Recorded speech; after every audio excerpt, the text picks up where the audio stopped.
বান্দা আফসোস করছে, আমি তো গুনাহ করছি জীবনে, এই হিসাব তো দিতে পারবো না, হায়াত নাই যে বেশি সওয়াব করব, আর যে সওয়াবের বয়স আছে এগুলোর মধ্যেও তো গুনাহ হয়ে যাবে, আমি আল্লাহর সামনে কেমনে দাঁড়াবো? নিজের ভিতরে একটা লজ্জা কাজ করছে। হাজার হলো তো মানুষ, দিন শেষে কিন্তু লজ্জা ঠিকই কাজ করে, বিবেক ঠিকই কাজ করে। ভাবতে লাগলো, হঠাৎ করে মসজিদের ভিতর থেকে ইমামে মুকাররমের, খতিবে মুকাররমের একটি আলোচনার আওয়াজ তার কানের মধ্যে ভেসে আসলো। খতিবে মুকাররম বলছে, এই পৃথিবীর গুনাহগারবাসী, আপনাদের জন্য আল্লাহর একটা পয়গাম, আল্লাহর একটা পয়গাম, আল্লাহর একটা পয়গাম।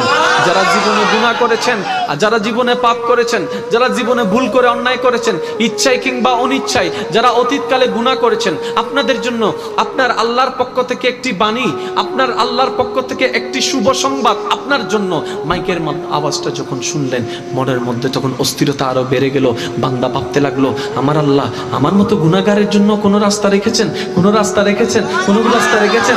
আমি যাকে স্মরণ করি নাই তিনি আমাকে স্মরণ ঠিকই রেখেছেন, যাকে আমি মনেও করি নাই উনি আমাকে বাঁচার রাস্তা করে দিচ্ছেন। এটা আবার কেমন কথা? মনোযোগ লাগাই দিল।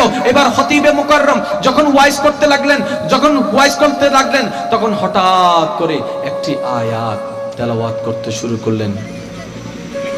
কুল ইয়া ইবাদিয়াল্লাযীনা আসরাফু আলা আনফুসিহিম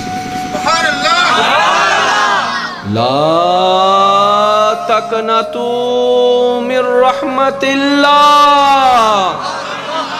ইন্নাল্লাহা ইয়াগফিরুয যুনুবা জামিআ ইন্নাল্লাহা ইয়াগফিরুয যুনুবা জামিআ। বান্দা বসা থেকে দাঁড়াই গেল, হুজুর আমি তো আরবি জানি না, একটু তাড়াতাড়ি তো বলুন অর্থটা কি, কি বলতে চায় আমার আল্লাহ আমার জন্য। তখন খতিবে মুকাররম বলে, ও গুনাহগার বান্দা শুনে রাখো, যদি তোমার গুনাহ আকাশ পরিমাণ ছুঁয়ে যায়, যদি তোমার গুনাহ সারা পৃথিবীর সম পরিমাণ গুনাহ হয়ে যায়, পৃথিবীর সমস্ত ঘরের দরজা যদি তোমার জন্য বন্ধ হয়ে যায়, এমনকি মাই যদি তোমাকে ঘর থেকে বের করে দেয়, আল্লাহ তোমাকে শোনাচ্ছেন, বান্দা লা তাকনাতু লা তাকনাতু লা তাকনাতু, চিন্তা করিস না, পেরেশান হইস